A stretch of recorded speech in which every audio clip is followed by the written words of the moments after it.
Khamenei के खिलाफ उबल रहा है पूरा ईरान। हफ्ते भर से प्रदर्शन, सड़कों पर घमासान, आगजनी, गोलीबारी से मचा कोहराम, 19 की गई जान। ट्रंप ने दी धमकी, नहीं सुधरा तो नतीजा भुगतेगा ईरान। सड़कों पर दिख रहा ये गुस्सा और नारेबाजी ईरान के किसी एक शहर की तस्वीर नहीं है। इस आक्रोश ने पूरे ईरान को अपने आगोश में ले लिया है। देश के 25 से ज्यादा राज्यों में सत्ता के खिलाफ इसी तरह का उबाल देखने को मिल रहा है।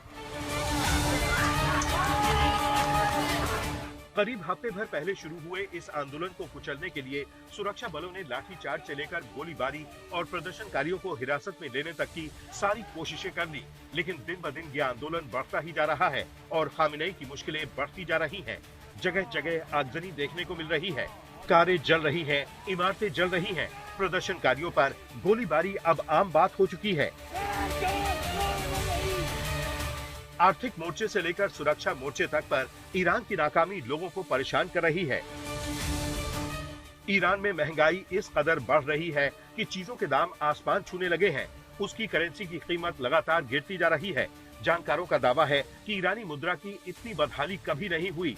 लोग खामेनेई जैसों के शासन से इस कदर उकता चुके हैं कि फिर से राजशाही की सत्ता में वापसी की मांग कर रहे हैं। आर्थिक बदहाली इतनी बढ़ चुकी है कि व्यापारियों को सड़कों पर उतरना पड़ रहा है। इस आंदोलन को कॉलेज और यूनिवर्सिटी के छात्रों का भी साथ मिल रहा है, क्योंकि जेन जी के सामने रोजगार का संकट है।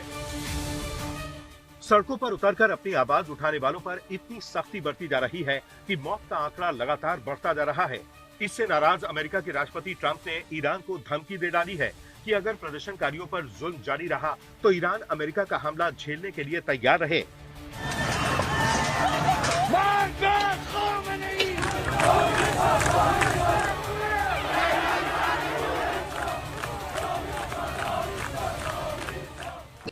अभी 6 महीने पहले ही ईरान अमेरिकी हमलों को झेल चुका है। जून में इजराइल और ईरान की जंग में अमेरिका भी कूद गया था और उसने अपने ताकतवर बॉम्बर के जरिए ईरान के परमाणु तैयारियों वाले ठिकानों पर जबरदस्त बमबारी की थी।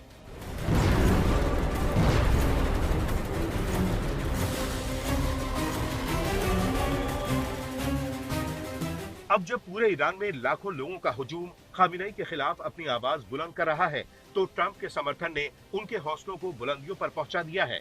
लेकिन ईरान ट्रंप की हमले वाली धमकी से बुरी तरह चिढ़ गया है। खामेनेई से लेकर उनके सलाहकार और विदेश मंत्रालय ने ट्रंप को दखलंदाजी न करने की सलाह दी है।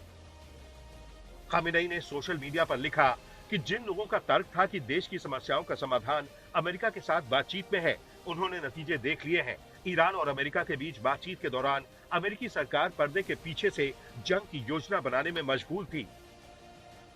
खैर, बयानबाजी एक तरफ है और बेकाबू हालात जो सच बयान कर रहे हैं वो पूरी दुनिया देख रही है। सड़कों पर उतरे ये लोग किसी एक पार्टी के नहीं हैं, किसी एक विचारधारा के भी नहीं हैं, बल्कि देश के हालात से दुखी होकर आंदोलन का हिस्सा बने हैं। इनमें महिलाओं की भागीदारी भी लगातार बढ़ रही है। तमाम पाबंदी लगाने वाले कट्टरपंथी ईरान में महिलाओं का इस तरह सड़कों पर उतरना खामेनेई की मुसीबतें बढ़ा रहा है।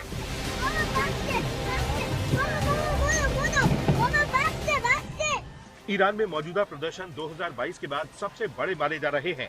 उस वक्त 22 साल की महसा अमीनी की पुलिस हिरासत में मौत के बाद पूरे देश में जबरदस्त आंदोलन छेड़ा गया था।